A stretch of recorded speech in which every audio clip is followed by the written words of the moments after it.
नमस्कार, मैं अंजय मिश्रा। स्वागत है आप सभी का हमारे चैनल में।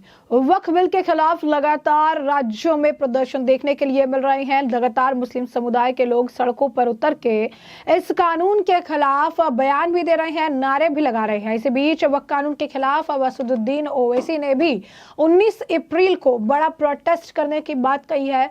साफ तौर पर गृह मंत्री अमित शाह ने ये बात कई बार दोहराई है कि ये भारत सरकार का कानून है और इसे सबको मानना ही होगा और इसमें कोई बदलाव नहीं किया जाएगा। इसके बावजूद लगातार अगर आप देखेंगे तो कई सारे ऐसे नेता हैं, ऐसे उलेमा हैं जो इस मामले को लेकर लगातार बढ़ा चढ़ा के लोगों को बरगला कर भ्रमित करके इसे सरकार के खिलाफ इस्तेमाल कर रहे हैं, राजनीतिक मुद्दा बना रहे हैं। और इस लिस्ट में जमीयत उलेमा हिंद के मुखिया महमूद मदनी का नाम भी शामिल हो चुका है, क्योंकि महमूद मदनी ने भी इसी तरीके से उन्होंने कहा है कि जो ये लॉ है उसे काला कानून बताया उन्होंने और कहा है कि हम भी इसके खिलाफ आवाज बुलंद करेंगे। तो ऐसे में ये पूरा माजरा क्या है, विस्तार से समझेंगे। सबसे पहले बात कर लेते हैं असदुद्दीन ओवैसी की।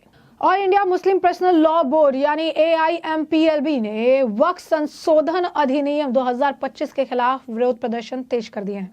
इसी क्रम में अब 19 अप्रैल को हैदराबाद में एक जनसभा आयोजित की जाएगी। ये जनसभा AIMPLB के अध्यक्ष खालिद सफुल्ला रहमानी के नेतृत्व में दारुसलाम के शाम 7 बजे से रात 10 बजे तक होगी। हैदराबाद से सांसद असदुद्दीन ओवैसी ने बताया है कि तेलंगाना और आंध्र प्रदेश के मुस्लिम पर्सनल लॉ बोर्ड के सदस्य अन्य मुस्लिम संगठन इस जनसभा में भाग लेंगे। उन्होंने कहा कि जनसभा में वे भी भाषण देंगे और जनता को बताएंगे कि वक्फ संशोधन अधिनियम वक्फ के पक्ष में नहीं है। ओवैसी ने कहा कि हम वक्फ कमेटी के सदस्यों से भी बात करने की कोशिश कर रहे हैं। अगर उनका शेड्यूल इजाजत देता है तो फिर हम जो है उनके पास जाएंगे और आकर जनसभा में वो हिस्सा भी ले सकते हैं। AIMIM प्रमुख असदुद्दीन ओवैसी ने इस अधिनियम को असंवैधानिक बताते हुए आरोप लगाया कि ये संविधान के आर्टिकल 14, 15, 25, 26 और 29 का उल्लंघन करता है। उन्होंने कहा इस कानून का उद्देश्य मुसलमानों के हितों की रक्षा करना नहीं बल्कि वक्फ संपत्तियों पर कब्जा करना है। उन्होंने कहा कि बीजेपी ने अपनी सहयोगी पार्टियों की मदद से काले कानून को बनाया है। इसके साथ ही उन्होंने प्रधानमंत्री नरेंद्र मोदी की इस अधिनियम पर पूर्ण विचार करने की भी अपील की है। ऐसे में वक्फ संशोधन कानून को लेकर लगातार जो है कई सारे मुस्लिम संगठनों की दिल्ली में बड़ी बैठक आयोजित की गई और अब असदुद्दीन ओवैसी भी इस मामले पर प्रोटेस्ट को लेकर काफी कुछ बयान और दे रहे हैं। क्या कुछ कह रहे हैं असदुद्दीन ओवैसी, एक बार कुछ सुनिए। 19 अप्रैल के दिन शाम में 7 बजे से 10 बजे तक all India Muslim personal law board की जानिब से वक्फ अमेंडमेंट बिल 2025 के खिलाफ एक प्रोटेस्ट मीटिंग, पब्लिक मीटिंग रखी जा रही है और जिसकी सदारत all India Muslim personal law board के सदर मौलाना खालिद सैफुल्ला रहमानी साहब करेंगे।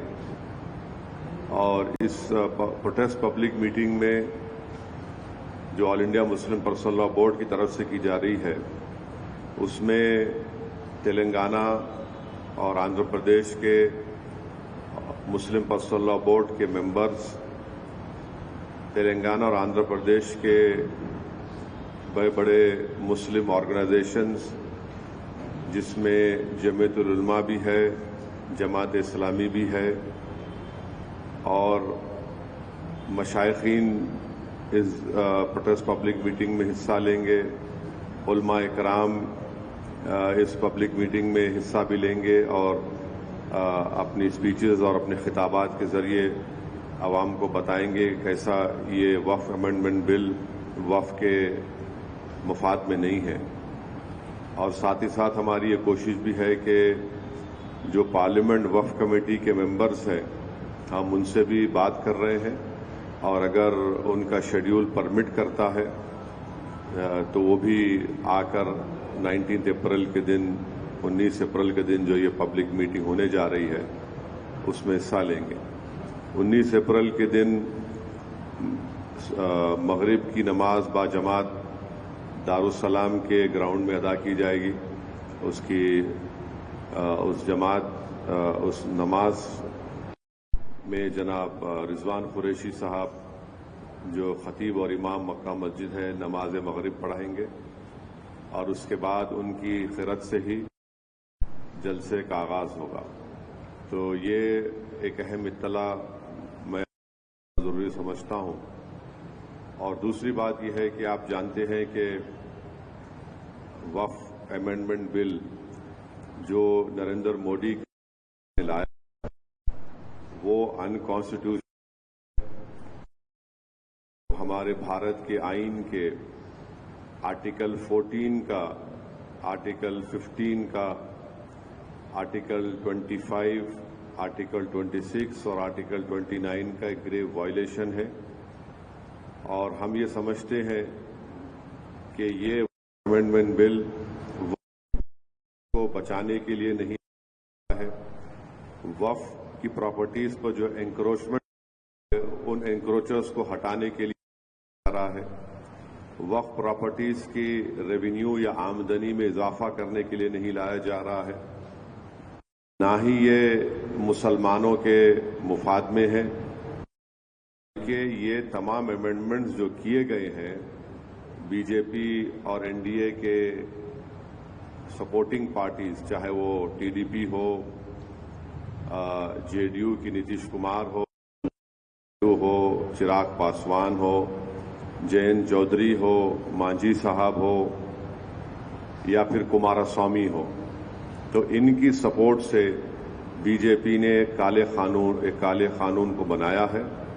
और ये इस बात को बताता है कि मुसलमानों पर बीजेपी उनको शक की निगाहों से देखती है।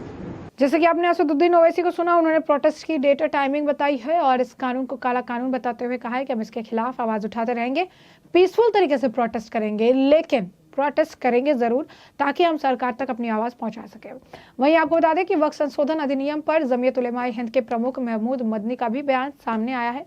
उन्होंने कहा है कि वक्फ संशोधन अधिनियम देश, समाज और मुसलमानों के लिए सही नहीं है। हमारी लड़ाई जारी रहेगी, खत्म नहीं होगी, चाहे हमें कितनी भी कुर्बानी क्यों न देनी पड़े। वक्फ बोर्ड के कॉन्स्टिट्यूट करने में, बनाए जाने में सोसाइटी का कोई रोल नहीं कभी रहा, बल्कि पॉलिटिकल पार्टीज जो गवर्नमेंट बनाया करती थीं वो गवर्नमेंट कॉन्स्टिट्यूट करती थी।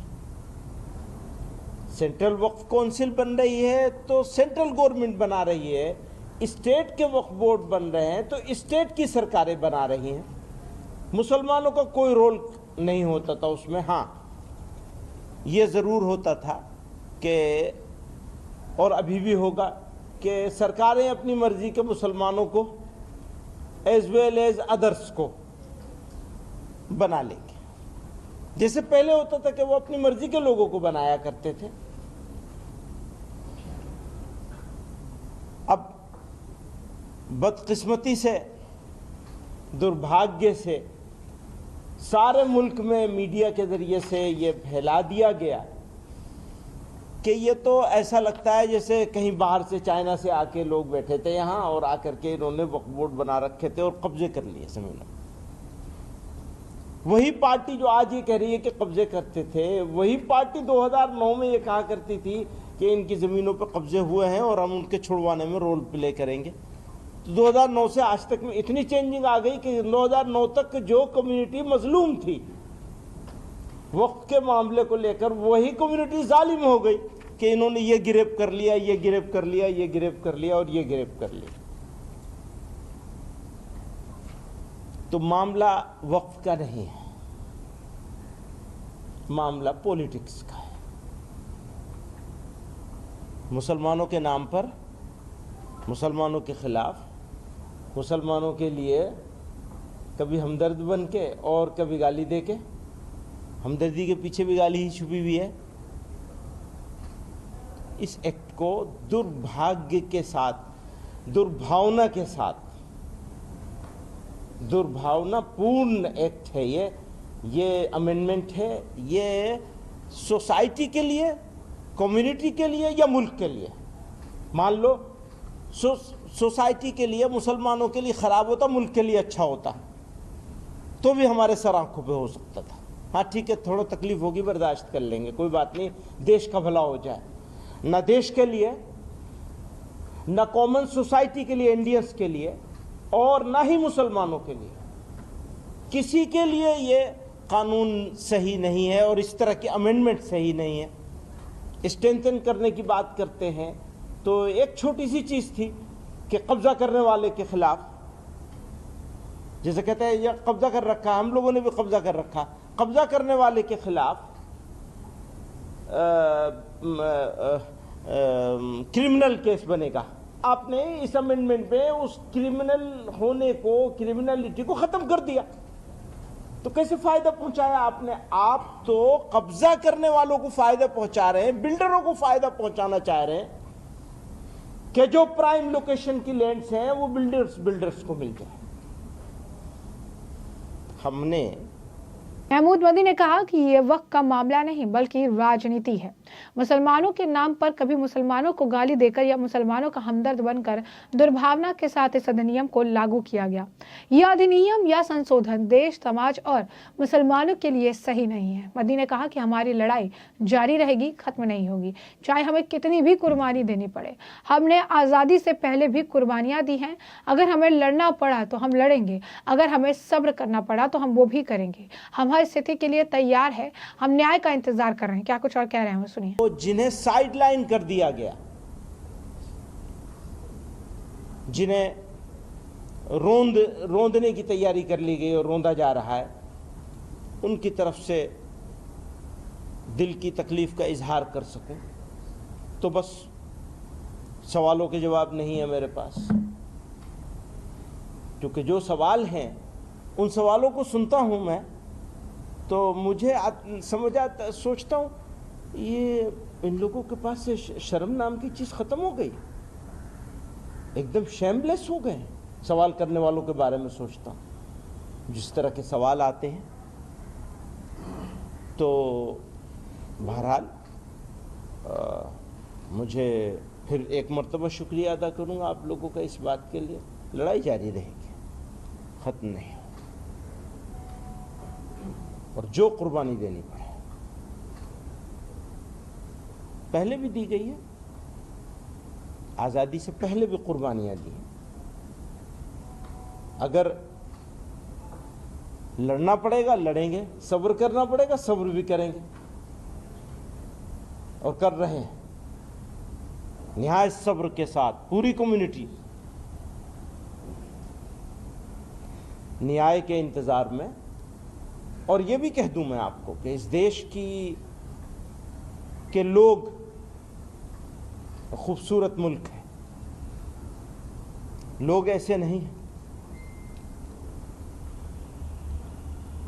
कुछ हैं जो ये सब इस तरफ ले जाना चाह रहे हैं। तो हम अकेले नहीं हैं इसमें, ये भी यकीन है। आप में से ही बहुत सारे लोगों का हमको भी साथ मिलेगा, मुल्क का साथ मिलेगा। बदलेगा वक्त, सुबह भी होगी, हमेशा तो रात नहीं रहेगी, वक्त करवट लेगा।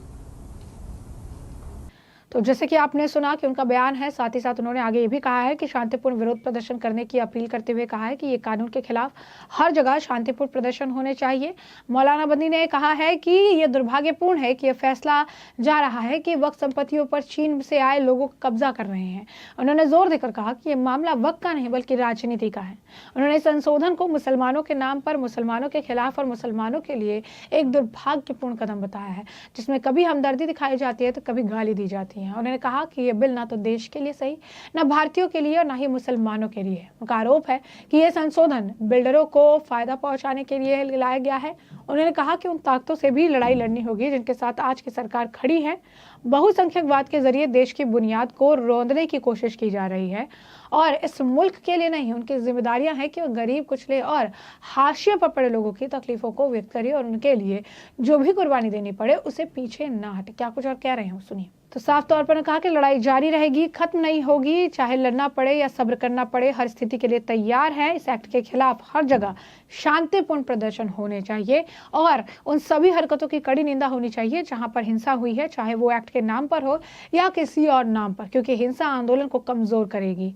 अब ऐसे में हमने आपको जो पूरा मामला है बड़ा विस्तार से बताया कि पूरा मामला क्या है, किस तरीके से एक तरफ असदुद्दीन ओवैसी और दूसरी तरफ जो है मदनी बौखलाए नजर आए और इस कानून के खिलाफ जो है प्रोटेस्ट करने की बात करते नजर आए हैं। और अब इस पूरे मामले पर आपकी भी जुड़ाए हो, हमें कमेंट सेक्शन में कमेंट करके जरूर से जरूर साझा करिएगा। धन्यवाद।